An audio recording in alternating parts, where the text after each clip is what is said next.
Assalamualaikum warahmatullahi wabarakatuh. Perkenalkan, nama saya Linda Spartini, KKN MDR 2021, SDAI Bakti Persada Bandung di Desa Tanjungwangi.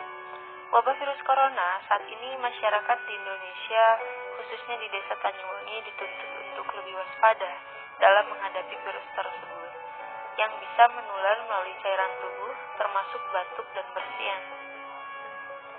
Hal utama yang perlu dilakukan untuk mencegah penularan virus corona ini dilakukan dengan yang pertama, menggunakan masker supaya yang keluar dari dalam tubuh kita ini tidak menular kepada orang lain.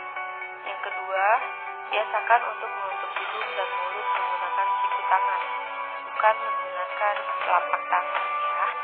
Yang ketiga, untuk menutup mulut dan hidung bisa juga dilakukan dengan menggunakan tisu.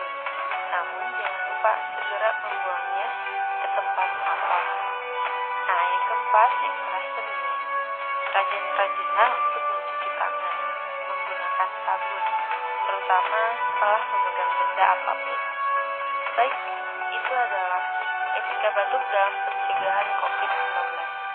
Ayo, kita sama-sama stop penyebaran COVID-19 ini. Mulailah dari diri kita. Kalau bukan kita, siapa lagi?